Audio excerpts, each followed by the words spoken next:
Will of the People, the new album by the British band Muse, was written in Matt Bellamy's Santa Monica studio. We're going into the Red Room. Which The Red Room? Yeah. Which, are you a Twin Peaks fan? I'm a Twin Peaks Yeah, fan. so maybe you'll recognise this space. So in Twin Peaks, whenever they have the weird nightmares and it goes into the strange, where everyone's speaking backwards. Yes. I've got good news. This is the space. So I wanted to model it exactly like the Twin Peaks Red Room. So here we go. That's an interesting inspiration. Yeah.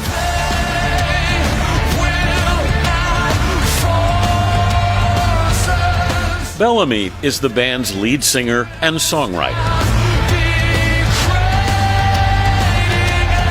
So I've got all my favourite toys here. This synth here was the first synth I ever had when I was about 12 years old, I think. And you still have it. And I still have it, yeah, this very one. Yes. And with this, you can just play like a simple chord, like that. And then if you put this arpeggiator on, you get this.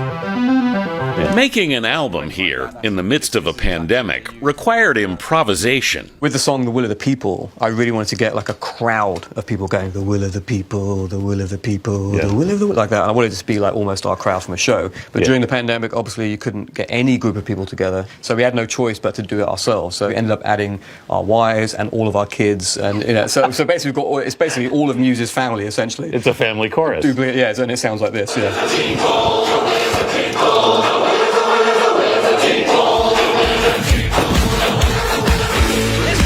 The album is epic, in the apocalyptic tradition of Muse.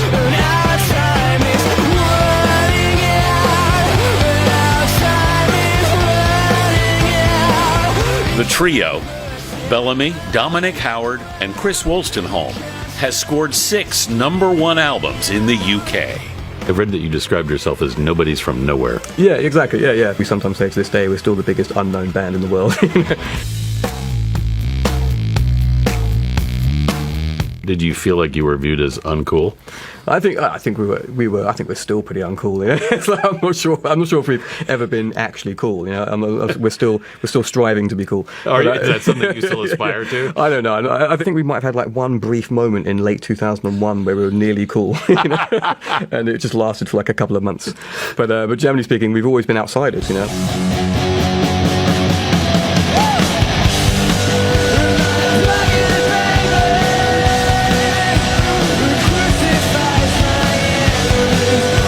Muse won their audience on the road with their extravagant live shows.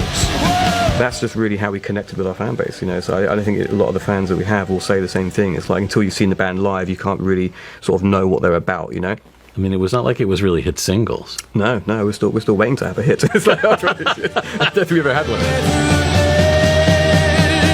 But when the new Wembley Stadium opened in London in 2007, they filled it 75,000 seats twice.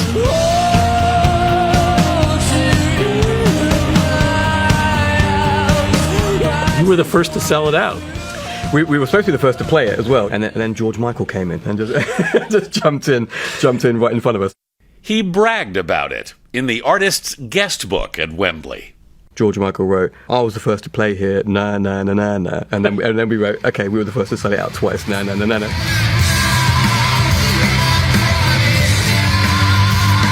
Even bigger for Bellamy was playing the Glastonbury Festival in England, which he'd snuck into as a teenager.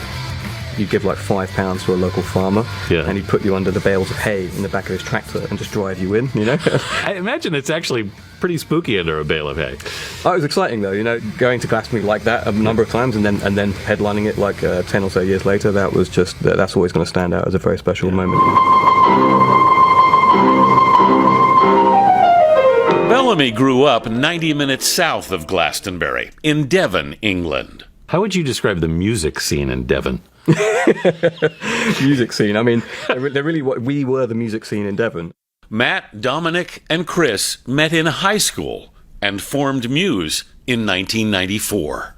And we were just left going like, okay, someone's going to have to sing, like, who's it going to be? And I was like, I just gave it a shot, do you know what I mean? Like, honestly, I couldn't sing at all the first 2 years of Muse. I was just kind of mumbling.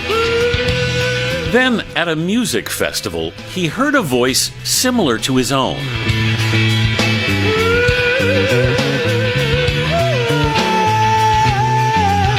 And I straight away I was like, what is that? It was Jeff Buckley.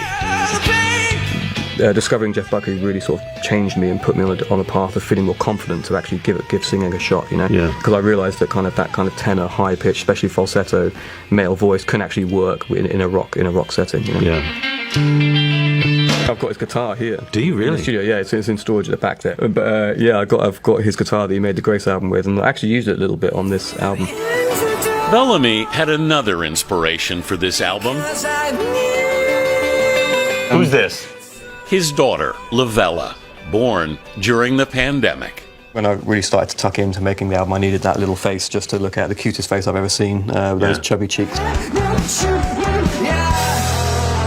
And when he's writing, Bellamy's always imagining the next massive Muse tour. The best stuff, I think, is almost like subconscious, but it feels a bit like a visualization of something from the future. Like I feel like I'm imagining myself playing that on stage in a year's time, you know. I think. So, is that where the thrill comes from? I think so, yeah. I'm so lucky, the band's so lucky that we've got to the point where we can make those kinds of dreams or like, you know, things become real, you know.